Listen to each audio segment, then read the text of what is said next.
সূরা আল মায়েদা মদিনায় অবতীর্ণ। আয়াত ১২০, রুকু ১৬। বিসমিল্লাহির রহমানির রহিম। হে মানুষ, তোমরা যারা ঈমান এনেছ, তোমরা ওয়াদাসমূহ পূরণ করো। মনে রেখো, তোমাদের জন্য 4 পা বিশিষ্ট পোষা জন্তু হালাল করা হয়েছে। সেসব জন্তু ছাড়া যা বিবরণ সহ তোমাদের পড়ে শোনানো হচ্ছে, তবে এহরাম বাঁধা অবস্থায় এসব জন্তু শিকার করাও বৈধ নয়। অবশ্যই আল্লাহ তাআলা যা চান সে আদেশই তিনি জারি করেন। হে ঈমানদার বান্দারা, তোমরা আল্লাহ তাআলার নিদর্শন সমূহের অসম্মান করো না। সম্মানিত মাসগুলোকে যুদ্ধ বিগ্রহের জন্যে কখনো হালাল বানিয়ে নিও না। আল্লাহর নামে উৎসর্গীকৃত জন্তুসমূহ ও যেসব জন্তুর গলায় উৎসর্গের চিহ্ন হিসেবে পট্টি বেঁধে দেয়া হয়েছে, যারা আল্লাহর অনুগ্রহ ও সন্তুষ্টি অর্জনের লক্ষ্যে আল্লাহর পবিত্র ঘর কাবার দিকে রওনা দিয়েছে, তাদেরও তোমরা অসম্মান করো না। তোমরা যখন এহরাম মুক্ত হবে তখন তোমরা স্বীকার করতে পারো। বিশেষ কোনো সম্প্রদায়ের বিদ্বেষ, এমন বিদ্বেষ যার কারণে তারা তোমাদের আল্লাহ তাআলার পবিত্র মসজিদে আসার পথ বন্ধ করে দিয়েছিল, যেন তোমাদের কোনো রকম সীমা লঙ্ঘন করতে প্ররোচিত না করে। তোমরা নেক কাজ ও তাকওয়ার ব্যাপারে একে অপরের সহযোগিতা করো। পাপ ও বাড়াবাড়ির কাজে কখনো একে অপরের সহযোগিতা করো না। সর্বাবস্থায় আল্লাহ তাআলাকে ভয় করো, কেননা আল্লাহ তাআলা দণ্ডদানের ব্যাপারে অত্যন্ত কঠোর। মৃত জন্তু, রক্ত, শুয়োরের গোশত ও যে জন্তু আল্লাহ তাআলা ছাড়া অন্য কারোর নামে জবাই কিংবা উৎসর্গ করা হয়েছে, তা তোমাদের উপর হারাম করা হয়েছে। শ্বাসরুদ্ধ হয়ে মরা, আঘাত খেয়ে মরা, ওপর থেকে পড়ে মরা, শিঙের আঘাতে মরা, হিংস্র জন্তুর খাওয়া জন্তুও তোমাদের জন্য হারাম। তবে তোমরা তা যদি জীবিত অবস্থায় পেয়ে জবাই করে থাকো, তাহলে তা হারাম নয়। পূজার বেদিতে বলি দেয়া জন্তুও হারাম। লটারি কিংবা জুয়ার তীর নিক্ষেপ করে ভাগ্য নির্ণয় করা হারাম। এর সব কয়টাই হচ্ছে বড় বড় গুনার কাজ। আজ কাফেররা তোমাদের দিন নির্মূল করা সম্পর্কে হতাশ হয়ে পড়েছে। সুতরাং তোমরা তাদের ভয় করো না, বরং আমাকেই ভয় করো। আজ আমি তোমাদের জন্যে তোমাদের দিন পরিপূর্ণ করে দিলাম, আর তোমাদের উপর আমার প্রতিশ্রুত নেয়ামতও আমি পুরো করে দিলাম। তোমাদের জন্যে জীবন বিধান হিসেবে আমি ইসলামকেই পছন্দ করলাম। যদি কোনো ব্যক্তিকে ক্ষুধার তাড়নায় হারাম খেতে বাধ্য করা হয়, কিন্তু ইচ্ছা করে সে কোনো পাপের দিকে ঝুঁকে পড়তে না চায়, তার ব্যাপারে অবশ্যই আল্লাহ তাআলা ক্ষমাশীল, পরম দয়ালু। তারা তোমার কাছ থেকে জানতে চায় কোন কোন জিনিস তাদের জন্য হালাল করা হয়েছে। তুমি বলো, সব ধরনের পাক সাফ বস্তুই তোমাদের জন্যে হালাল করা হয়েছে, এবং সেসব শিকারী জন্তু ও পাখির ধরে আনা শিকার তোমরা খাও, যাদের তোমরা শিকার করার নিয়ম শিক্ষা দিয়েছ, যেভাবে আল্লাহ তাআলা তোমাদের শিক্ষা দিয়েছিলেন। তবে এর উপর অবশ্যই আল্লাহ তাআলার নাম নেবে। তোমরা আল্লাহ তাআলাকেই ভয় করো। অবশ্যই আল্লাহ তাআলা দ্রুত হিসাব গ্রহণকারী। আজ তোমাদের জন্য যাবতীয় পাক জিনিস হালাল করা হলো। যাদের উপর আল্লাহর কিতাব নাজিল করা হয়েছে, তাদের খাবারও তোমাদের জন্য হালাল, আবার তোমাদের খাদ্যদ্রব্যও তাদের জন্য হালাল। বিয়ের দুর্গে অবস্থানকারী মোমেন নারী ও তোমাদের আগে যাদের কিতাব দেয়া হয়েছিল, যখন তোমরা তাদের মহরানা আদায় করে নেবে, সেসব আহলে কিতাব সতীসাধ্যী নারীরাও তখন তোমাদের জন্য হালাল হয়ে যাবে। তোমরা থাকবে চরিত্রের রক্ষক হয়ে, কামনা চরিতার্থকারী কিংবা গোপন অভিসারী হয়ে নয়। যে কেউই ঈমান অস্বীকার করবে, তার জীবনের সব কর্মই নিষ্ফল হয়ে যাবে, এবং শেষ বিচারের দিনে সে হবে চরমভাবে ক্ষতিগ্রস্তদের একজন। হে ঈমানদার ব্যক্তিরা, তোমরা যখন নামাজের জন্য দাঁড়াবে তখন অজু করবে, আর অজুর নিয়ম হচ্ছে তোমরা তোমাদের মুখমণ্ডল ও কনুই পর্যন্ত তোমাদের হাত দুটো ধুয়ে নেবে, অতঃপর তোমাদের মাথা মাসেহ করে নেবে এবং পা দুটো গোড়ালি পর্যন্ত ধুয়ে নেবে। কখনো যদি এমন বেশি নাপাক হয়ে যাও তাহলে গোসল করে পবিত্র হয়ে নেবে।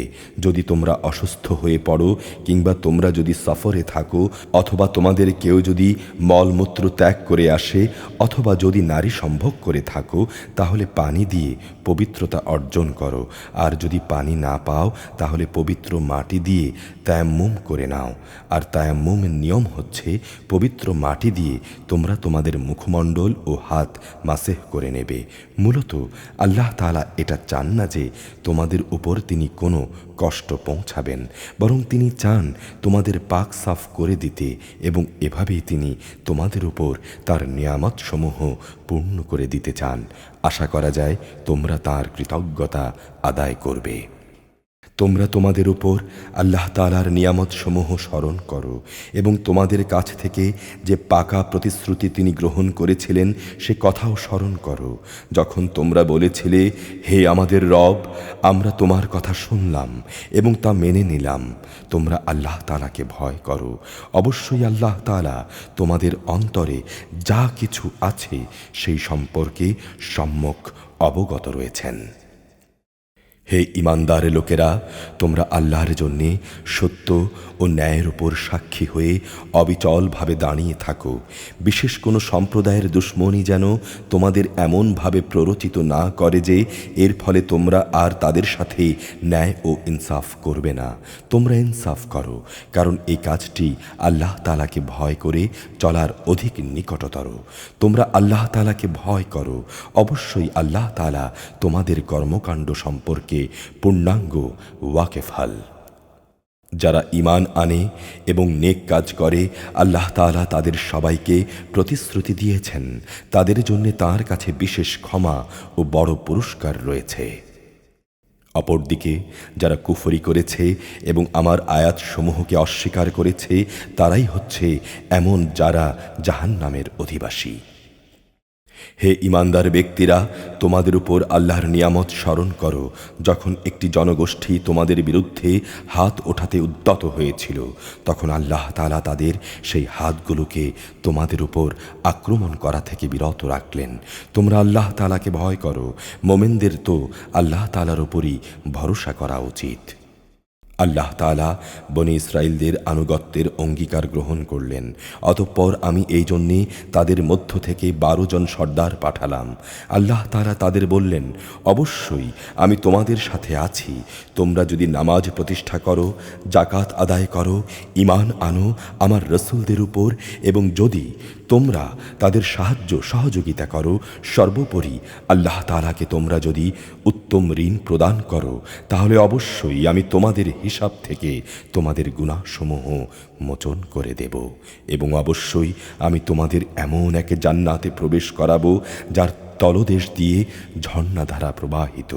এরপর যদি তোমাদের কোনো ব্যক্তি কুফরি করে, তাহলে সে সরল পথ থেকে অনেক বিচ্যুত হয়ে পড়বে।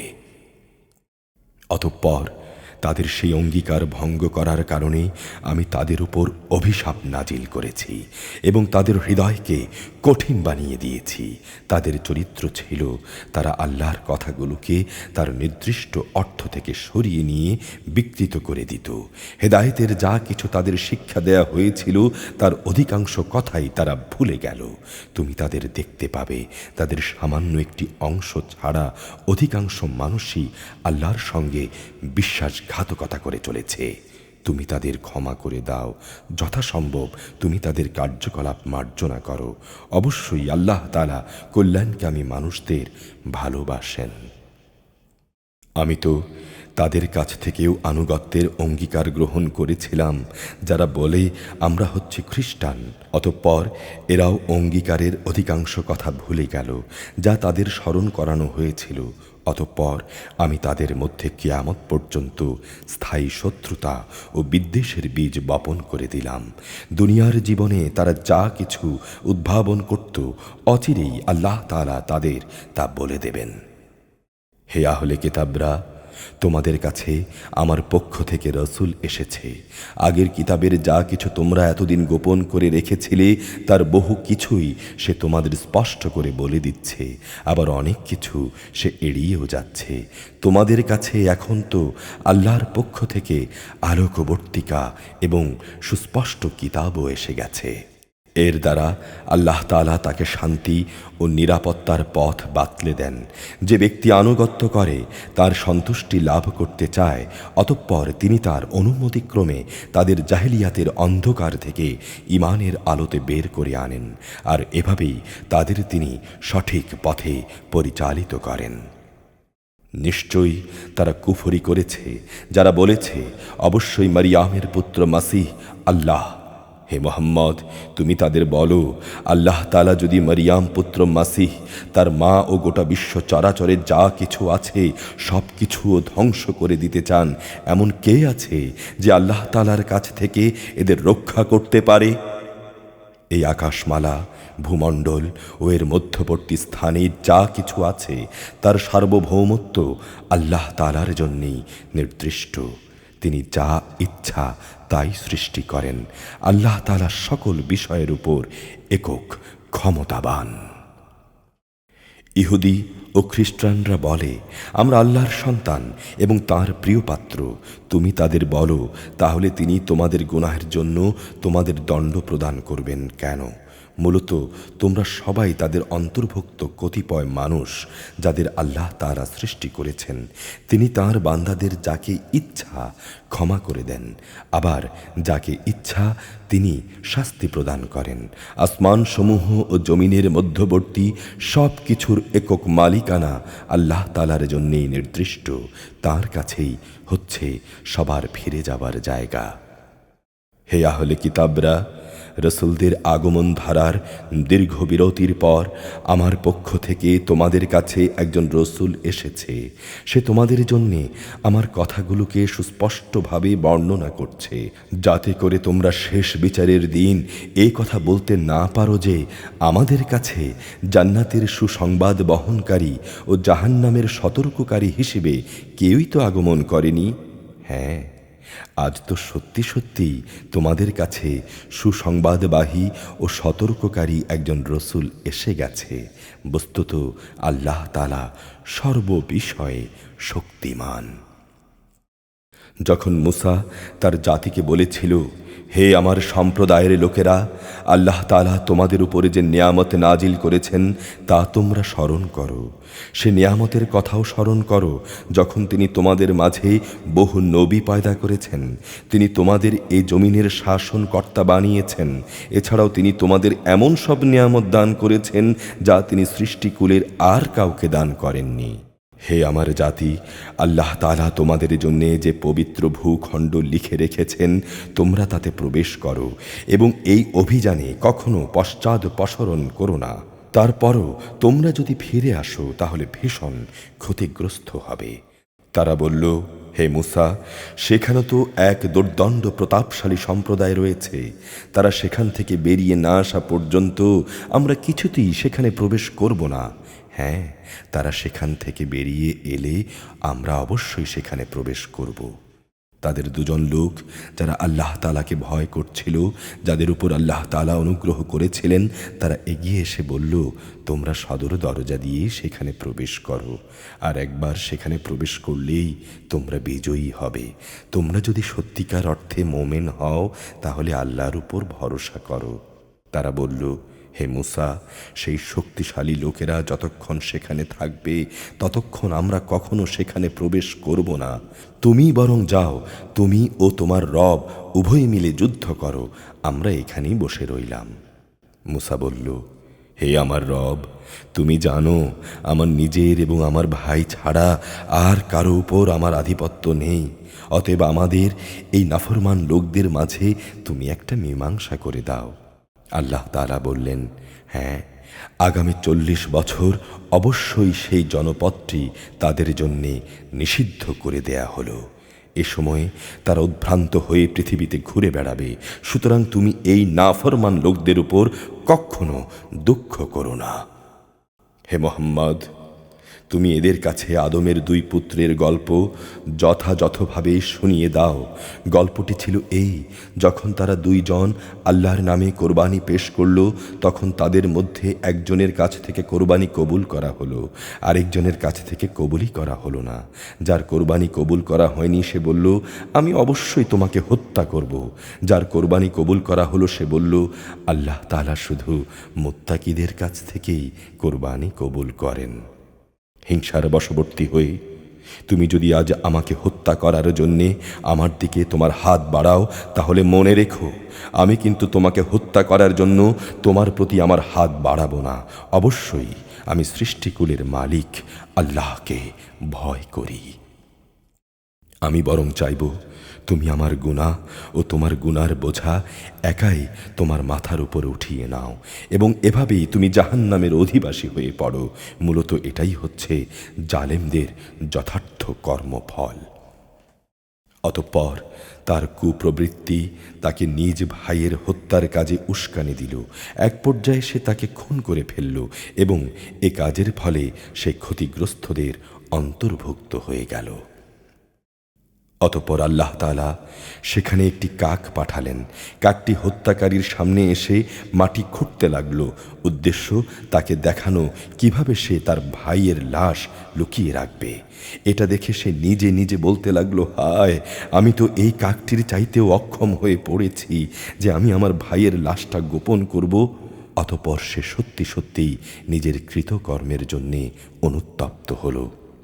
ওই ঘটনার কারণেই পরবর্তীকালে আমি বনি ইসরাইলদের জন্য এই বিধান জারি করলাম, কোনো মানুষকে হত্যা করা কিংবা পৃথিবীতে ধ্বংসাত্মক কাজ করার শাস্তি প্রদান ছাড়া অন্য কোনো কারণে কেউ যদি কাউকে হত্যা করে, সে যেন গোটা মানব জাতিকেই হত্যা করল। আবার এমনিভাবে যদি কেউ একজনের প্রাণ রক্ষা করে, তবে সে যেন গোটা মানব জাতিকেই বাঁচিয়ে দিল। এদের কাছে আমার রসুলরা সুস্পষ্ট নিদর্শন নিয়ে এসেছিল, তারপরও এদের অধিকাংশ লোক এই জমিনের বুকে সীমা লঙ্ঘনকারী হিসেবেই থেকে গেল। যারা আল্লাহ তাআলা ও তাঁর রসুলের বিরুদ্ধে যুদ্ধ করে এবং আল্লাহর জমিনে বিপর্যয় সৃষ্টির অপচেষ্টা করে, তাদের শাস্তি হচ্ছে তাদের হত্যা করা হবে কিংবা তাদের শূলবিদ্ধ করা হবে, অথবা বিপরীত দিক থেকে তাদের হাত পা কেটে ফেলা হবে কিংবা দেশ থেকে তাদের নির্বাসিত করা হবে। এই অপমানজনক শাস্তি হচ্ছে তাদের দুনিয়ার জীবনের জন্যে, পরকালে তাদের জন্যে ভয়াবহ আযাব তো রয়েছেই। তবে এটা তাদের জন্য নয় যাদের উপর তোমাদের আধিপত্য স্থাপিত হবার আগেই তারা তওবা করেছে। তোমরা জেনে রেখো, আল্লাহ তাআলা একান্ত ক্ষমাশীল, পরম করুণাময়। হে মানুষ, তোমরা যারা ঈমান এনেছ, আল্লাহ তাআলাকে ভয় করো এবং তার দিকে এগিয়ে যাওয়ার উপায় খুঁজতে থাকো। তার দিকে এগোনোর বড় একটি উপায় হচ্ছে তোমরা তার পথে জিহাদ করো। আশা করা যায় তোমরা সফল কাম হতে পারবে। অবশ্যই যারা ঈমান আনতে অস্বীকার করেছে, কিয়ামতের দিন পৃথিবীর সমুদয় ধন দৌলত যদি তাদের করায়ত্ত থাকে, তার সাথে আরও যদি সমপরিমাণ সম্পদ তাদের কাছে থাকে, এ সমুদয় সম্পদকে মুক্তিপণ হিসেবে দান করেও যদি তারা কিয়ামতের দিন জাহান্নামের আযাব থেকে মুক্তি পেতে চায়, তাও সম্ভব হবে না। তাদের কাছ থেকে এর কিছুই সেদিন গ্রহণ করা হবে না। তাদের জন্য সেদিন কঠোর আযাব নির্ধারিত থাকবে। তারা সেদিন বারবার দোজখের আগুন থেকে বেরিয়ে আসতে চাইবে, কিন্তু কিছুতেই তারা সেখান থেকে বেরিয়ে আসতে পারবে না। তাদের জন্য স্থায়ী আযাব নির্দিষ্ট হয়ে আছে। পুরুষ ও নারী এদের যে কেউই চুরি করবে, তাদের উভয়ের হাত কেটে ফেলো। এটা তাদেরই কর্মফল। এটা আল্লাহর পক্ষ থেকে একটি শিক্ষণীয় নির্ধারিত দণ্ড। আল্লাহ তাআলা মহা শক্তিশালী, প্রবল প্রজ্ঞাময়। যে ব্যক্তি তার জুলুমের পর আল্লাহ তাআলার কাছে তওবা করবে এবং নিজের সংশোধন করে নেবে, অবশ্যই আল্লাহ তাআলা তার প্রতি দয়া পরবশ হবেন। নিঃসন্দেহে আল্লাহ তাআলা বড় ক্ষমাশীল, দয়াময়। তুমি কি জানো না, এই আকাশমণ্ডলী ও জমিনের একক সার্বভৌমত্ব একমাত্র আল্লাহ তাআলার জন্যে। যাকে ইচ্ছা তিনি তাকে শাস্তি দেন, আবার যাকে ইচ্ছা তাকে তিনি মাফ করে দেন। আল্লাহ তাআলা সব কিছুর উপর একক ক্ষমতাবান। হে রাসূল, যারা দ্রুত গতিতে কুফরির পথে ধাবিত হচ্ছে, তাদের এই বিষয়টি যেন তোমাকে দুঃখ না দেয়। এরা সেই দলের লোক যারা মুখে বলে আমরা ঈমান এনেছি, কিন্তু সত্যিকার অর্থে তাদের অন্তর কখনো ঈমান আনেনি। অপরদিকে যারা ইহুদি, তারাও মিথ্যা কথা শোনার জন্যে সদা কান খাড়া করে রাখে, এবং তাদের বন্ধু সম্প্রদায়ের যেসব লোক কখনো তোমার কাছে আসেনি, এরা সে অপর সম্প্রদায়টির জন্যেই নিজেদের কান খাড়া করে রাখে। তারা আল্লাহর কিতাবের কথাগুলো আপন জায়গায় বিন্যস্ত থাকার পরেও তাকে বিকৃত করে এবং অন্যদের কাছে বলে, হ্যাঁ, যদি এই ধরনের বিধান তোমাদের দেয়া হয় তাহলে তোমরা তা গ্রহণ করো, আর তা দেয়া না হলে তোমরা সতর্ক থেকো। আসলে আল্লাহ তাআলা যার পথচ্যুতি চান, তাকে আল্লাহর পাকড়াও থেকে বাঁচানোর জন্যে তুমি কিছুই করতে পারো না। এরাই হচ্ছে সেসব হতভাগ্য লোক আল্লাহ তাআলা যাদের অন্তরগুলোকে কখনো পাক সাফ করার এরাদা পোষণ করেন না। তাদের জন্যে পৃথিবীতে রয়েছে অপমান ও লাঞ্ছনা, পরকালেও তাদের জন্যে ভয়াবহ আযাব রয়েছে। ইহুদিদের চরিত্র হচ্ছে, এরা যেমন মিথ্যা কথা শুনতে অভ্যস্ত, তেমনি এরা হারাম মাল খেতেও ওস্তাদ। এরা যদি কখনো কোনো বিচার নিয়ে তোমার কাছে আসে, তাহলে তুমি চাইলে তাদের বিচার করতে পারো কিংবা তাদের উপেক্ষা করো। যদি তুমি তাদের উপেক্ষা করো, তাহলে নিশ্চিত থাকো এরা কখনো তোমার কোনো অনিষ্ট করতে পারবে না। তবে যদি তুমি তাদের বিচার ফয়সালা করো, তাহলে অবশ্যই ন্যায় বিচার করবে। নিঃসন্দেহে আল্লাহ তাআলা ন্যায় বিচারকদের ভালোবাসেন। এসব লোক কিভাবে তোমাকে বিচারক মানবে যখন তাদের নিজেদের কাছেই আল্লাহর পাঠানো তাওরাত মজুদ রয়েছে? তাতেও তো আল্লাহর বিধান আছে। তুমি যাই করো না কেন, এরপরই তারা তোমার কাছ থেকে মুখ ফিরিয়ে নেবে। এরা কেউই আল্লাহর কিতাবে বিশ্বাসী নয়। অবশ্যই আমি মুসার কাছে তাওরাত নাজিল করেছি, তাতে আমার হেদায়েত ও আলোকবর্তিকা ছিল। আমার নবীরা যারা আমার বিধানের আনুগত্য করত, তারা ইহুদি জাতিকে এই হেদায়েত মোতাবেকই বিচার ফয়সালা দিত। নবীদের পর তাদের জ্ঞান সাধক এবং ধর্মীয় পণ্ডিতরাও এই অনুযায়ী বিচার আচার করত। কেননা নবীর পর আল্লাহর কিতাব সংরক্ষণ করার দায়িত্ব এদেরই দেয়া হয়েছিল। তারা নিজেরাও এর উপর সাক্ষী ছিল। সুতরাং তোমরা মানুষদের ভয় না করে একান্তভাবে আমাকেই ভয় করো, আর আমার আয়াতসমূহকে তাদের মতো সামান্য মূল্যে বিক্রি করো না। যারা আল্লাহর নাজিল করা আইন অনুযায়ী বিচার ফয়সালা করে না, তারাই হচ্ছে কাফের। সেখানে আমি তাদের জন্যে এই ফৌজদারি বিধান নাজিল করেছিলাম যে প্রত্যেক জানের বদলে জান, চোখের বদলে চোখ, নাকের বদলে নাক, কানের বদলে কান, দাঁতের বদলে দাঁত। শাস্তি প্রয়োগের সময় এই শারীরিক জখমটাই কিন্তু আসল দণ্ড বলে বিবেচনা করবে। অবশ্য বাদী পক্ষের কেউ যদি এই দণ্ড মাফ করে দিতে চায়, তাহলে তা তার নিজের গুনাহ খাতার জন্যে কাফারা হিসেবে পরিগণিত হবে।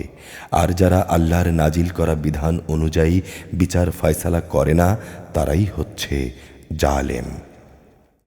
এ ক্রমধারায় অতঃপর আমি মারিয়াম পুত্র ঈসাকে পাঠিয়েছি। সেখানে আগে থেকে তাওরাতের যা কিছু অবশিষ্ট ছিল, সে ছিল তার সত্যায়নকারী। আর আমি তাকে ইনজিল দান করেছি, তাতে ছিল হেদায়েত ও নূর। তখন তাওরাতের যা কিছু তার কাছে বর্তমান ছিল, সে তার সত্যায়নকারী ছিল। তদুপরি তাতে মুত্তাকি লোকদের জন্যে পথনির্দেশ ও উপদেশ মজুদ ছিল। ইনজিলের অনুসারীদের উচিত ছিল এর ভেতরে আল্লাহ তাআলা যা কিছু নাজিল করেছেন তার ভিত্তিতে বিচার ফয়সালা করা। কেননা যারা আল্লাহর নাজিল করা আইনের ভিত্তিতে বিচার করে না, তারাই হচ্ছে ফাসিক। হে মুহাম্মদ, আমি তোমার প্রতি সত্য দিন সহ এই কিতাব নাজিল করেছি। আগের কিতাবের যা কিছু তার সামনে মজুদ রয়েছে, এই কিতাব তার সত্যতা স্বীকার করে। শুধু তাই নয়, এই কিতাব তার হেফাজতকারীও বটে। সুতরাং আল্লাহ তাআলা যেসব বিধিবিধান নাজিল করেছেন, তার ভিত্তিতেই তুমি তাদের মধ্যে বিচার ফয়সালা করো। আর বিচারের সময় তোমার নিজের কাছে যে সত্য দিন এসেছে তার থেকে সরে গিয়ে তাদের খেয়াল খুশির অনুসরণ করো না, কেননা আমি তোমাদের প্রতিটি সম্প্রদায়ের জন্যে শরিয়ত ও কর্মপন্থা নির্ধারণ করে দিয়েছি। আল্লাহ তাআলা চাইলে তোমাদের সবাইকে একই উম্মত বানিয়ে দিতে পারতেন, কিন্তু তিনি তোমাদের যা দিয়েছেন তা দিয়ে তোমাদের যাচাই বাছাই করে নিতে চান। অতএব ভালো কাজে তোমরা সবাই প্রতিযোগিতা করো, কেননা আল্লাহ তাআলার কাছেই তোমাদের সকলের প্রত্যাবর্তন করার স্থান। এখানে তোমরা যেসব বিষয় নিয়ে মতভেদ করতে, ওখানে তিনি তা তোমাদের বলে দেবেন। অতএব হে মুহাম্মদ, তোমার উপর আল্লাহ তাআলা আইন কানুনের যা কিছু নাজিল করেছেন তুমি তা দিয়ে এদের মাঝে বিচার ফয়সালা করো, এবং কখনো তাদের খেয়াল খুশির অনুসরণ করো না। তাদের থেকে সতর্ক থেকো। যা কিছু আল্লাহ তাআলা তোমার উপর নাজিল করেছেন তার কোনো বিষয়ে তারা যেন কখনো তোমাকে ফিতনায় না ফেলতে পারে। অতঃপর তোমার ফয়সালা থেকে যদি এরা মুখ ফিরিয়ে নেয় তাহলে জেনে রেখো আল্লাহ তাআলা তাদের নিজেদেরই কোনো গুনাহের জন্যে তাদের কোনো মুসিবতে ফেলবেন। অবশ্যই মানুষের মাঝে অধিকাংশ হচ্ছে অবাধ্য। তবে কি তারা পুনরায় জাহিলিয়াতের বিচার ব্যবস্থা তালাশ করছে? অথচ যারা আল্লাহকে একনিষ্ঠভাবে বিশ্বাস করে তাদের কাছে আল্লাহ তাআলার চাইতে উত্তম বিচারক আর কে হতে পারে? হে ঈমানদার লোকেরা, তোমরা কখনো ইহুদি খ্রিস্টানদের নিজেদের বন্ধু হিসেবে গ্রহণ করো না, কেননা এরা নিজেরা সবসময় একে অপরের বন্ধু। তোমাদের মধ্যে কেউ যদি এদের কাউকে বন্ধু বানিয়ে নেয় তাহলে সে অবশ্যই তাদের দলভুক্ত হয়ে যাবে, আর আল্লাহ তাআলা কখনো জালেম সম্প্রদায়কে হেদায়েত দান করেন না। অতঃপর যাদের অন্তরে মুনাফিকের ব্যাধি রয়েছে তাদের তুমি দেখবে তারা বিশেষ তৎপরতার সাথে এই বলে তাদের সঙ্গে মিলিত হচ্ছে, আমাদের আশঙ্কা কোনো বিপর্যয় এসে আমাদের উপর আপতিত হবে, পরে হয়তো আল্লাহ তাআলা তোমাদের কাছে বিজয় নিয়ে আসবেন, কিংবা তাঁর কাছ থেকে অন্য কিছু অনুগ্রহ তিনি দান করবেন। তখন এই লোকেরা নিজেদের মনের ভেতরে যে কপটতা লুকিয়ে রেখেছিল তার জন্যে ভীষণ অনুতপ্ত হবে। তখন ঈমানদার লোকেরা বলবে, এরাই কি সেসব মানুষ যারা আল্লাহ তাআলার নামে বড় বড় শপথ করত যে তারা অবশ্যই তোমাদের সঙ্গে আছে? আজ তাদের সমগ্র কার্যকলাপ বিনষ্ট হয়ে গেল এবং তারা ভীষণ ক্ষতিগ্রস্ত হয়ে পড়ল। হে ঈমানদার ব্যক্তিরা, জেনে রেখো তোমাদের মধ্যে কোনো লোক যদি নিজের দ্বীন ইসলাম থেকে মোরতাদ হয়ে যায় তাহলে তার জায়গায় আল্লাহ তাআলা অচিরেই এখানে এমন এক সম্প্রদায়কে নিয়ে আসবেন যাদের তিনি ভালোবাসবেন, তারাও তাকে ভালোবাসবে। তারা হবে মোমেনদের প্রতি কোমল ও কাফেরদের প্রতি কঠোর। তারা আল্লাহর পথে জিহাদ করবে, কোনো নিন্দুকের নিন্দাকে তারা ভয় করবে না। মূলত এটা হচ্ছে আল্লাহর অনুগ্রহ। যাকে চান তাকে তিনি তা দান করেন। আল্লাহ তাআলা প্রাচুর্যময় ও প্রজ্ঞাময়। অবশ্যই তোমাদের পৃষ্ঠপোষক হচ্ছেন আল্লাহ তাআলা, তাঁর রসুল এবং সেসব ঈমানদার লোকেরা যারা নামাজ প্রতিষ্ঠা করে, যাকাত আদায় করে, সর্বোপরি আল্লাহ তাআলার সামনে যারা অবনমিত থাকে। আর যে ব্যক্তি আল্লাহ তাআলা তাঁর রসুল ও ঈমানদারদের নিজের বন্ধুরূপে গ্রহণ করবে তারা যেন জেনে রাখে অবশ্যই আল্লাহ তাআলার দল বিজয়ী হবে। হে ঈমানদার লোকেরা, তোমাদের আগে যাদের আল্লাহ তাআলার কিতাব দেয়া হয়েছিল তাদের মধ্যে যারা তোমাদের দিনকে বিদ্রূপ ও খেল তামাশার বস্তুতে পরিণত করে রেখেছে তাদের এবং কাফেরদের কখনো তোমরা নিজেদের বন্ধু বানিও না। যদি তোমরা সত্যিকার অর্থে মোমেন হয়ে থাকো তাহলে একমাত্র আল্লাহ তাআলাকেই বন্ধু বানাও এবং তাঁকেই ভয় করো। যখন তোমরা মানুষদের নামাজের জন্য ডাকো তখন এই ডাককে এরা হাসি তামাশা ও খেলার বস্তু বানিয়ে দেয়। এটা এই জন্যে যে এরা হচ্ছে এমন এক সম্প্রদায় যারা সত্য মিথ্যার কিছুই বোঝে না। হে রসূল, তুমি বলো, হে আহলে কিতাবরা, তোমরা কি আমাদের কাছ থেকে এই কারণেই প্রতিশোধ নিচ্ছ যে আমরা আল্লাহর উপর ঈমান এনেছি এবং ঈমান এনেছি আমাদের উপর আগে ও বর্তমানে যা কিছু নাজিল করা হয়েছে তার উপরও? আসলে তোমাদের অধিকাংশ মানুষই হচ্ছ গুনাহগার।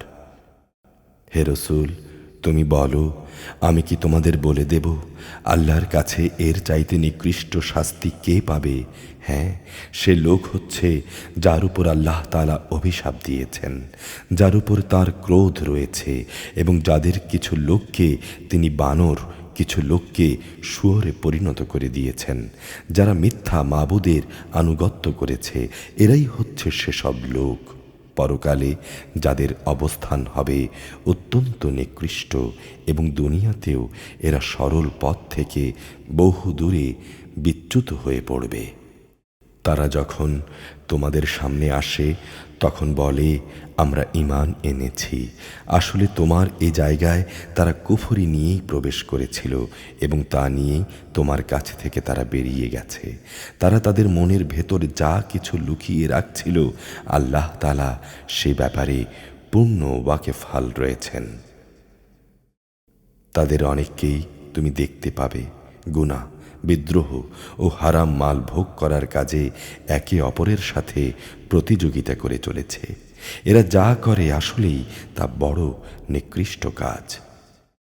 কত ভালো হতো এদের ধর্মীয় নেতা ও পণ্ডিত ব্যক্তিরা যদি এদেরকে এসব পাপের কথা ও হারাম মাল ভোগ করা থেকে বিরত রাখত, কারণ এরা যা কিছু সংগ্রহ করছে তা বড়ই জঘন্য।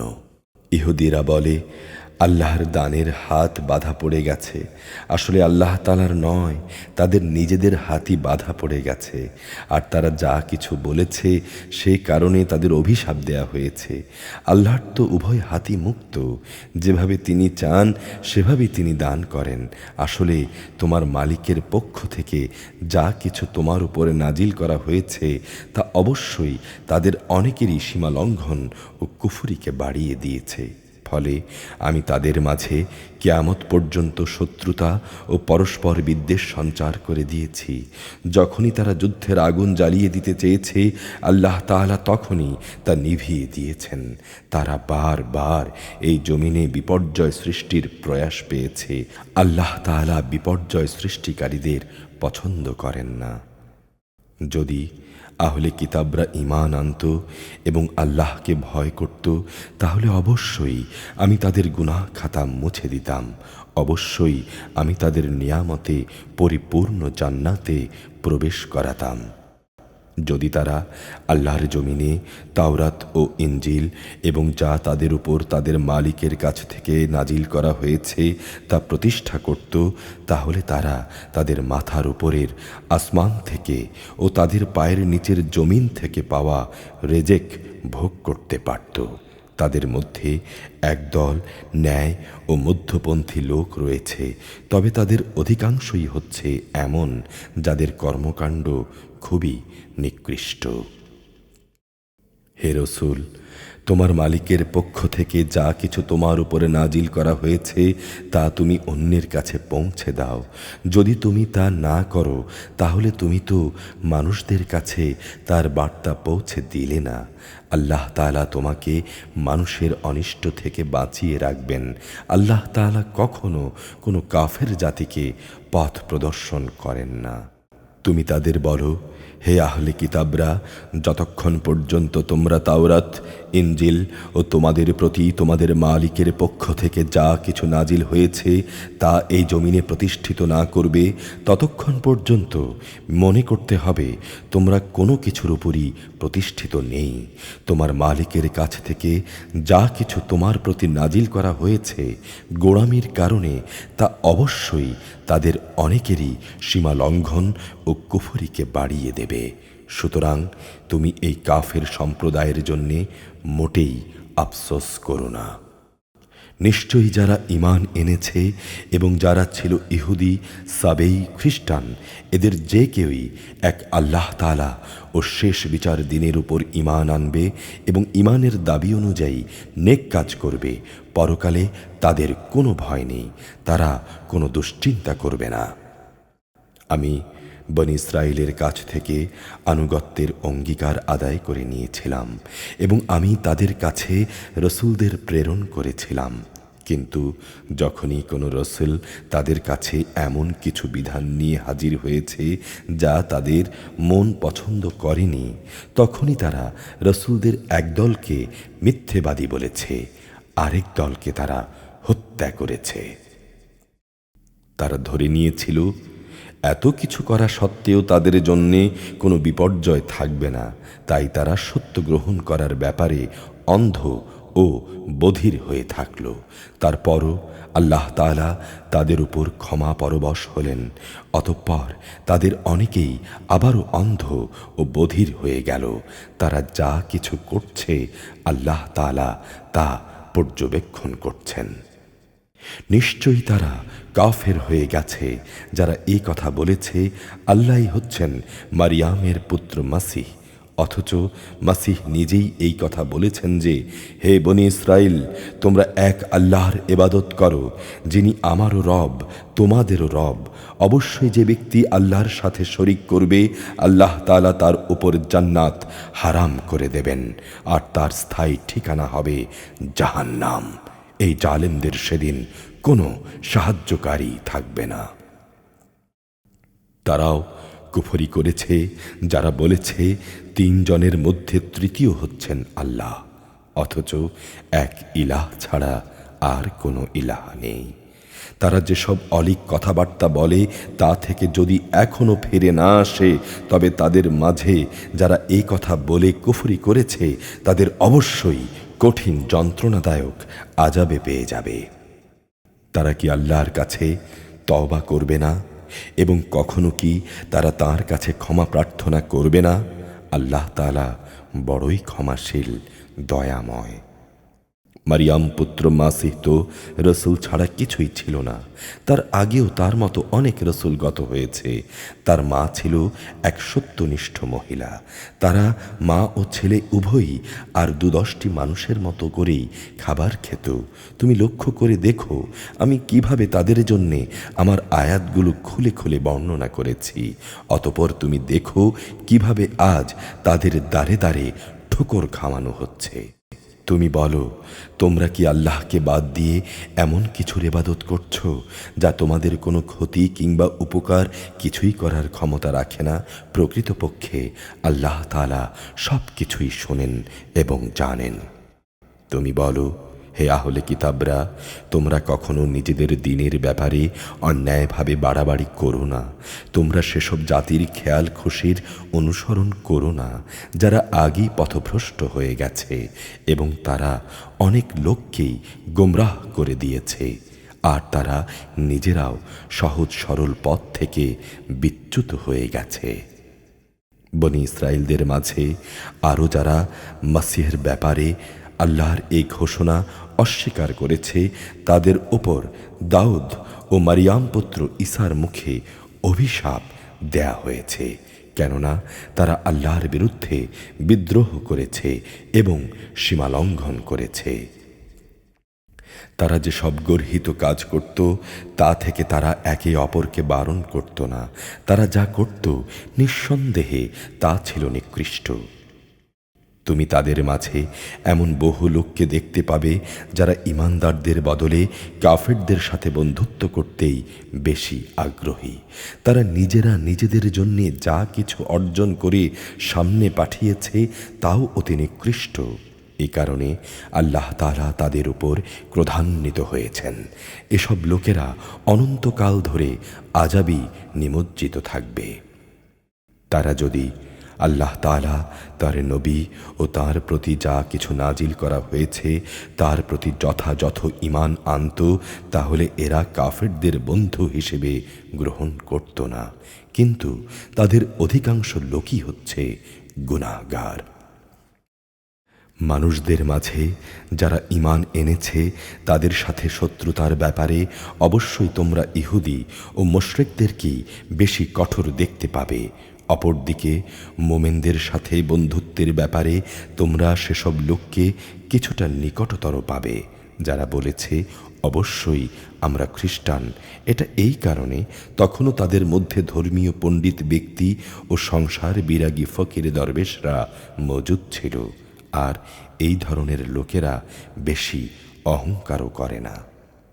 রসুলের উপর যা কিছু নাজিল করা হয়েছে তা যখন এরা শোনে তখন সত্যের যেটুকু এরা জেনেছে সে কারণে তুমি এদের অনেকের চোখকেই অশ্রুসজল দেখতে পাবে। নিবেদিত হয়ে তারা বলে, হে আমাদের রব, আমরা ঈমান এনেছি, তুমি আমাদের নাম সত্যের সাক্ষ্যদাতাদের সঙ্গে লিখে নাও। আল্লাহ তাআলার কাছ থেকে আমাদের কাছে যা কিছু সত্য এসেছে তার উপর আমরা ঈমান আনব না কেন? আমরা তো বরং প্রত্যাশা করব যে আমাদের রব আমাদের সৎ কর্মশীলদের সাথে জান্নাতে দাখিল করবেন। অতঃপর তারা যা বলল সেজন্য আল্লাহ তাআলা সন্তুষ্ট হয়ে তাদের এমন এক জান্নাত দান করবেন যার তলদেশ দিয়ে ঝর্ণাধারা প্রবাহমান থাকবে। সেখানে তারা হবে চিরস্থায়ী, আর এটা হচ্ছে নেককার লোকদের পুরস্কার। অপরদিকে যারা কুফরি করেছে এবং আমার আয়াতগুলোকে যারা মিথ্যা প্রতিপন্ন করেছে তারাই হবে জাহান্নামের অধিবাসী। হে ঈমানদার ব্যক্তিরা, আল্লাহ তাআলা তোমাদের জন্যে যে পবিত্র জিনিসগুলো হালাল করে দিয়েছেন তোমরা সেগুলোকে নিজেদের জন্যে হারাম করে নিও না, আর তোমরা সীমা লঙ্ঘন করো না। নিঃসন্দেহে আল্লাহ তাআলা সীমা লঙ্ঘনকারীদের পছন্দ করেন না। আল্লাহ তাআলা তোমাদের যে হালাল ও পবিত্র রেজেক দান করেছেন তোমরা তা খাও এবং সে আল্লাহ তাআলাকে ভয় করো যার উপর তোমরা ঈমান এনেছ। আল্লাহ তাআলা তোমাদের অর্থহীন শপথের জন্যে তোমাদের পাকড়াও করবেন না, কিন্তু যে শপথ তোমরা শক্তভাবে করো সে ব্যাপারে আল্লাহ তাআলা অবশ্যই তোমাদের পাকড়াও করবেন। এই ধরনের শপথ ভঙ্গ করলে তার কাফফারা হচ্ছে 10 জন গরিব মিসকিনকে মধ্যম মানের খাবার খাওয়ানো, যা তোমরা সচরাচর নিজেদের পরিবার পরিজনদের খাইয়ে থাকো, কিংবা তাদের পোশাক পরানো, অথবা একজন কৃতদাস মুক্ত করে দেয়া। যে ব্যক্তি এর কোনোটাই পাবে না তার জন্যে কাফফারা হচ্ছে 3 দিন রোজা রাখা। যখন তোমরা তোমাদের শপথ ভাঙো তখন এই হচ্ছে তোমাদের শপথের কাফফারা। অতএব তোমরা তোমাদের শপথসমূহ রক্ষা করো। আল্লাহ তাআলা এভাবেই তাঁর আয়াতসমূহ তোমাদের কাছে বিশদভাবে বর্ণনা করেন যাতে করে তোমরা কৃতজ্ঞতা জ্ঞাপন করতে পারো। হে মানুষ, তোমরা যারা ঈমান এনেছ তোমরা জেনে রেখো, মদ, জুয়া, পূজার বেদী ও ভাগ্য নির্ণয়কারী স্বর হচ্ছে ঘৃণিত শয়তানের কাজ। অতএব তোমরা তা সম্পূর্ণরূপে বর্জন করো। আশা করা যায় তোমরা মুক্তি পেয়ে যাবে। শয়তান মদ ও জুয়ার মধ্যে ফেলে তোমাদের মাঝে শত্রুতা ও বিদ্বেষ সৃষ্টি করে দিতে চায়, এবং এভাবেই সে তোমাদের আল্লাহ তাআলার স্মরণ ও নামাজ থেকে দূরে সরিয়ে রাখে। এরপরও কি তোমরা এই কাজ থেকে ফিরে আসবে না? তোমরা আল্লাহর আনুগত্য করো তাঁর রসুলের।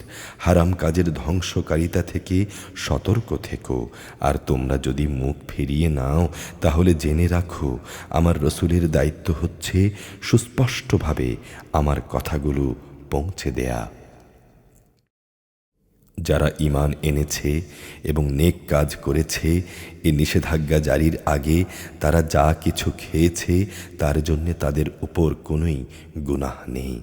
হ্যাঁ, ভবিষ্যতে যদি তারা হারাম থেকে বেঁচে থাকে, আল্লাহর উপর ঈমান আনে এবং নেক আমল করে, অতঃপর আল্লাহ তাআলার নিষেধসমূহ থেকে তারা সতর্ক থাকে।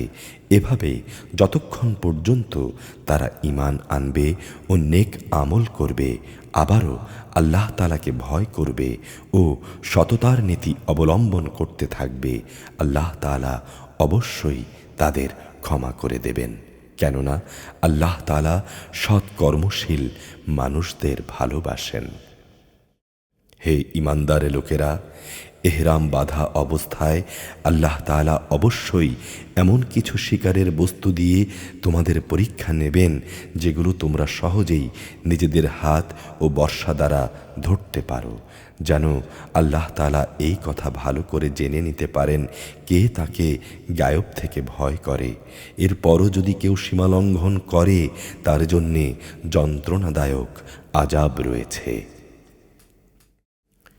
হে ঈমানদার ব্যক্তিরা, এহরাম বাঁধা অবস্থায় তোমরা কখনো শিকার হত্যা করো না।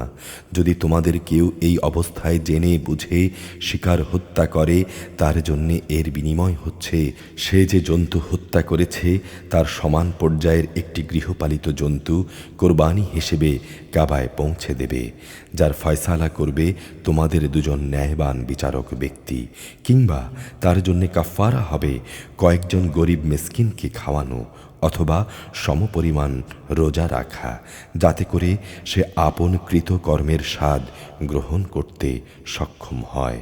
এই নিষেধাজ্ঞা জারির আগে যা কিছু গত হয়ে গেছে আল্লাহ তাআলা তা মাফ করে দিয়েছেন, কিন্তু এরপর যদি কেউ এর পুনরাবৃত্তি করে তাহলে আল্লাহ তাআলা অবশ্যই তার কাছ থেকে প্রতিশোধ নেবেন। আর আল্লাহ তাআলা পরাক্রমশালী ও প্রতিশোধ গ্রহণে প্রবল শক্তিমান। তোমাদের জন্যে সমুদ্রের শিকার হালাল করা হয়েছে এবং তার খাবার তোমাদের জন্যে ও সমুদ্রের পর্যটকদের জন্যে উৎকৃষ্ট সম্পদ। মনে রাখবে, যতক্ষণ পর্যন্ত তোমরা এহরাম বাঁধা অবস্থায় থাকবে ততক্ষণ পর্যন্ত শুধু স্থলভাগের শিকার তোমাদের জন্যে হারাম থাকবে। তোমরা ভয় করো আল্লাহ তাআলাকে, যার সমীপে তোমাদের সবাইকে জড়ো করা হবে। আল্লাহ তাআলা কাবা ঘরকে সম্মানিত করেছেন। মানব জাতির জন্যে তার ভিত্তি হিসেবে তিনি এটা প্রতিষ্ঠা করেছেন। একইভাবে তিনি সম্মানিত করেছেন হজের পবিত্র মাসকে, কোরবানির জন্তুকে এবং এই উদ্দেশ্যে পট্টি বাঁধা জন্তুগুলোকে। এটা এই জন্যে যাতে করে তোমরা এই কথা জেনে নিতে পারো যে আকাশমালা ও পৃথিবীর যেখানে যা কিছু আছে আল্লাহ তাআলা তা সবই জানেন। অবশ্যই আল্লাহ তাআলা সব বিষয়ে সর্বজ্ঞ। তোমরা জেনে রাখো, অবশ্যই আল্লাহ তাআলা শাস্তিদানের ব্যাপারে খুবই কঠোর। নিঃসন্দেহে পুরস্কারের বেলায়ও আল্লাহ তাআলা ক্ষমাশীল, পরম দয়ালু। রসুলের দায়িত্ব হেদায়েতের বাণী পৌঁছে দেয়া ছাড়া আর কিছুই নয়। আল্লাহ তাআলা জানেন তোমরা যা কিছু প্রকাশ করো এবং যা কিছু গোপন রাখো। হে রসুল, তুমি বলো, পাক এবং নাপাক জিনিস কখনো সমান হতে পারে না। নাপাক জিনিসের প্রাচুর্য যতই তোমাকে চমৎকৃত করুক না কেন, অতঃপর হে জ্ঞানবান মানুষরা, তোমরা আল্লাহকে ভয় করো। আশা করা যায় তোমরা সফলকাম হতে পারবে। হে ঈমানদার লোকেরা, আল্লাহর নবীর কাছে এমন সব বিষয় নিয়ে প্রশ্ন করো না যার জবাব তোমাদের কাছে প্রকাশ করা হলে তোমাদের কষ্ট হবে। অবশ্য কোরআন নাজিল হবার মুহূর্তে যদি তোমরা প্রশ্ন করো তাহলে তা তোমাদের জন্য প্রকাশ করা হবে। এ বিধান জারির আগে যা কিছু হয়ে গেছে তা আল্লাহ তাআলা মাফ করে দিয়েছেন। আল্লাহ তাআলা পরম ক্ষমাশীল, ধৈর্যশীল। তোমাদের আগেও কিছু সম্প্রদায় তাদের নবীকে এ ধরনের প্রশ্ন করেছিল, কিন্তু পরক্ষণেই তারা তা অমান্য করতে শুরু করল। দেবতার উদ্দেশ্যে প্রেরিত, কান ছেঁড়া, বহিরা, দেবতার নামে উৎসর্গীকৃত, সাহেবা, দেবতার উদ্দেশ্যে ছেড়ে দেয়া নর ও মাদি বাচ্চা প্রসবকারী, ওয়াসিলা ও দেবতার উদ্দেশ্যে ছেড়ে দেয়া 10 বাচ্চা প্রসবকারিণী স্ত্রী, হাম, এর কোনোটাই কিন্তু আল্লাহ তাআলা বানিয়ে দেননি। বরং কাফেররাই কুসংস্কার দিয়ে আল্লাহর উপর মিথ্যা আরোপ করে, আর এদের অধিকাংশই কিছু উপলব্ধি করে না।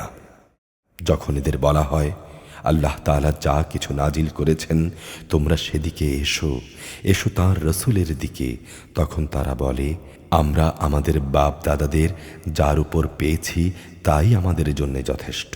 যদিও তাদের বাপ দাদারা সত্য মিথ্যা সম্পর্কে কিছুই জানত না এবং তারা হেদায়েতের পথেও চলত না। হে ইমানদার লোকেরা, তোমাদের নিজেদের দায়িত্ব তোমাদের নিজেদের ওপর। কোনো ব্যক্তি যদি গোমরাহ হয় তাহলে সে ব্যক্তি তোমাদের কোনো ক্ষতি সাধন করতে পারবে না, যতক্ষণ পর্যন্ত তোমরা নিজেরা সঠিক পথের উপরে চলতে থাকবে। তোমাদের সবার ফিরে যাওয়ার জায়গা আল্লাহর কাছে। অতঃপর তোমাদের সেদিন তিনি তোমাদের বলে দেবেন, দুনিয়ায় তোমরা কি করছিলে। হে ইমানদার ব্যক্তিরা, তোমাদের কারো যখন মৃত্যু সময় এসে উপনীত হয়, ওসিয়ত করার মুহূর্তে তোমাদের মধ্য থেকে দুজন ন্যায়পরায়ণ মানুষের সাক্ষ্য থাকা প্রয়োজন। আর যদি তোমরা প্রবাসে থাকো এবং এ সময় যদি তোমাদের উপর মৃত্যুর বিপদ এসে পড়ে, তখন বাইরের লোকদের মধ্য থেকে দুজন ব্যক্তি সাক্ষী থাকবে। পরে যদি তোমরা কোনো সন্দেহ প্রকাশ করো তাহলে সাক্ষী দুজনকে নামাজের পর আটকে রাখবে। অতঃপর তারা আল্লাহর নামে কসম করে বলবে, আমরা কোনো স্বার্থের খাতিরে এই সাক্ষ্য বিক্রি করব না, এমনকি ঘনিষ্ঠ আত্মীয় হলেও নয়। আমরা আল্লাহর সাক্ষ্য গোপন করব না। আমরা যদি তেমন কিছু করি তাহলে আমরা গুনাহগার বলে শামিল হয়ে যাব। অতঃপর যদি এটা প্রকাশিত হয় যে এ বাইরের দুজন সাক্ষী সাক্ষ্য গোপন করে অপরাধে লিপ্ত ছিল, তাহলে আগে যাদের স্বার্থহানি ঘটেছিল তাদের মধ্য থেকে দুজন সাক্ষী তাদের স্থলাভিষিক্ত হবে। তারা এসে আল্লাহর নামে শপথ করে বলবে, আমাদের সাক্ষ্য অবশ্যই তাদের সাক্ষ্য অপেক্ষা বেশি সত্যভিত্তিক হবে। আমরা সাক্ষ্যের ব্যাপারে সীমা লঙ্ঘন করিনি। আমরা যদি তেমনটা করি তাহলে আমরা জালেমদের দলভুক্ত হয়ে পড়ব। এই পদ্ধতিতে বেশি আশা করা যায় তারা ঠিক ঠিক সাক্ষ্য নিয়ে আসবে, অথবা তারা অন্ততপক্ষে এই ভয় করবে তাদের কসম আবার অন্য কারো কসম দ্বারা বাতিল করে দেয়া হবে। তোমরা আল্লাহ তাআলাকে ভয় করো এবং রসুলের কথা শোনো। আল্লাহ তাআলা কখনো পাপী লোকদের সৎ পথে পরিচালিত করেন না। যেদিন আল্লাহ তাআলা সকল রসুলকে একত্রিত করবেন, অতঃপর তিনি বলবেন, হে রসুলরা, তোমাদের দাওয়াতের প্রতি মানুষদের পক্ষ থেকে কিভাবে সাড়া দেয়া হয়েছিল? তারা বলবে, আমরা তো তার কিছুই জানি না। যাবতীয় গায়বের বিষয় তুমিই ভালো জানো। স্মরণ করো যখন আল্লাহ তাআলা বলবেন, হে মারিয়াম পুত্র ঈসা, আমার সেই নিয়ামতের কথা স্মরণ করো যা আমি তোমাকে ও তোমার মাকে দান করেছিলাম। বিশেষ করে যখন আমি পবিত্র আত্মা দিয়ে তোমাকে সাহায্য করেছিলাম। তুমি মানুষের সাথে যেমনি দোলনায় থাকতে কথা বলতে তেমনি বলবে পরিণত বয়সেও।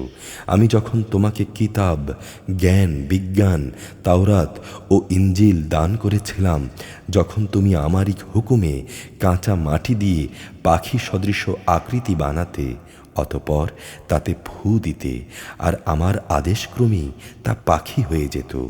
আমারই হুকুমে তুমি জন্মান্ধ ও কুষ্ঠ রোগীকে নিরাময় করে দিতে। আমারই আদেশে তুমি মৃতদের বের করে আনতে। আমি তোমার কোনো অনিষ্ট সাধন থেকে বনি ইসরাইলদের নিবৃত্ত করে রেখেছিলাম যখন তুমি তাদের কাছে নবুয়াতের এসব নিদর্শন নিয়ে পৌঁছলে। তখন তাদের মধ্যে যারা তোমাকে অস্বীকার করেছিল তারা বলল, এই নিদর্শনগুলো জাদু ছাড়া আর কিছুই নয়। আরও স্মরণ করো যখন আমি হাওয়ারি সাথীদের অন্তরে এ প্রেরণা দিয়েছিলাম, তোমরা আমার প্রতি ও আমার রসুলের প্রতি ঈমান আনো। তারা বলল, হে রব, আমরা তোমার উপর ঈমান আনলাম। তুমি এই কথার উপর সাক্ষী থেকো যে আমরা তোমার অনুগত। অতঃপর যখন এই হাওয়ারিরা বলল, হে মারিয়াম পুত্র ঈসা, তোমার রব কি আসমান থেকে খাবার সজ্জিত একটি টেবিল আমাদের জন্য পাঠাতে পারেন? ঈসা বলল, সত্যি যদি তোমরা মোমেন হয়ে থাকো তাহলে অহেতুক দাবি পেশ করার ব্যাপারে আল্লাহ তাআলাকে ভয় করো। তারা বলল, আমরা শুধু এটুকুই চাই, আমরা সেই টেবিল থেকে কিছু খাবার খাবো, এতে আমাদের মন পরিতৃপ্ত হয়ে যাবে। এতে করে আমরা এও জানতে পারবো যে তুমি আমাদের কাছে সঠিক কথা বলেছ, আমরা নিজেরাও এর ওপর সাক্ষী হব। মারিয়াম পুত্র ঈসা আল্লাহর দরবারে বলল, হে আল্লাহ, হে আমাদের রব, তুমি আমাদের জন্যে আসমান থেকে খাবার সজ্জিত একটি টেবিল পাঠাও। এই হবে আমাদের জন্যে, আমাদের পূর্ববর্তী ও আমাদের পরবর্তীদের জন্যে তোমার কাছ থেকে পাঠানো একটি আনন্দ উৎসব এবং তোমার কুদরতের একটি নিদর্শন। তুমি আমাদের রেজেক দাও, কেননা তুমি হচ্ছ উত্তম রেজেক দাতা। আল্লাহ তাআলা বললেন, হ্যাঁ, অচিরেই আমি তা তোমাদের উপর পাঠাচ্ছি। এরপর যদি তোমাদের কেউ আমার ক্ষমতা অস্বীকার করে তাহলে তাকে আমি এমন কঠিন শাস্তি দেব যা আমি সৃষ্টিকুলের কাউকেই আর দেব না। যখন আল্লাহ তাআলা বলবেন, হে মারিয়াম পুত্র ঈসা, তুমি কি কখনো তোমার লোকদের এই কথা বলেছিলে, তোমরা আল্লাহকে বাদ দিয়ে আমাকে ও আমার মাকে ইলাহ বানিয়ে নাও? এই কথার উত্তরে সে বলবে, হে আল্লাহ, সমগ্র পবিত্রতা তোমার জন্যে। এমন কোনো কথা আমার পক্ষে শোভা পেত না, যে কথা বলার আমার কোনো অধিকারী ছিল না। যদি আমি তাদের এমন কোনো কথা বলতামই তাহলে তুমি তো অবশ্যই তা জানতে। নিশ্চয়ই তুমি জানো আমার মনে যা কিছু আছে, কিন্তু আমি জানি না তোমার মনে কি আছে। যাবতীয় গায়েবের খবর অবশ্যই তুমি ভালো করে জানো। তুমি আমাকে যা কিছু বলতে হুকুম করেছ আমি তো তাদের তাছাড়া অন্য কিছুই বলিনি। আর সে বিষয়টি ছিল, তোমরা শুধু আল্লাহ তাআলার ইবাদত করো, যিনি আমার রব, তোমাদের রব। আমি যতদিন তাদের মধ্যে ছিলাম ততদিন আমি নিজেই তাদের কার্যকলাপের সাক্ষী ছিলাম, কিন্তু যখন তুমি আমাকে তুলে নিলে তখন তুমি ছিলে তাদের উপর একক নেগাহবান। যাবতীয় ক্রিয়াকর্মের তুমি ছিলে সাক্ষী। তাদের অপরাধের জন্যে তুমি যদি তাদের শাস্তি দাও, দিতে পারো, নিঃসন্দেহে তারা তোমারই বান্দা। আর তুমি যদি তাদের ক্ষমা করে দাও, তাও তোমার দয়া। অবশ্যই তুমি বিপুল ক্ষমতাশালী, প্রজ্ঞাময়। আল্লাহ তাআলা বলবেন, হ্যাঁ, এ হচ্ছে সেদিন যেদিন সত্যবাদী ব্যক্তিদের তাদের সততা প্রচুর কল্যাণ দান করবে। আর সে কল্যাণ হচ্ছে তাদের জন্যে এমন সুরম্য জান্নাত যার তলদেশ দিয়ে অমীয় ঝর্ণাধারা প্রবাহিত থাকবে। সেখানে তারা চিরদিন থাকবে। আল্লাহ তাআলা তাদের উপর সন্তুষ্ট থাকবেন এবং তারাও আল্লাহর উপর সন্তুষ্ট থাকবে। বস্তুত এ হচ্ছে এক মহা সাফল্য। আকাশমালা, জমিন এবং এর মধ্যবর্তী সমগ্র সৃষ্টি লোকের ভেতর যা কিছু আছে তার সমুদয় বাদশাহী আল্লাহর জন্যেই এবং তিনি সব কিছুর উপর ক্ষমতাবান।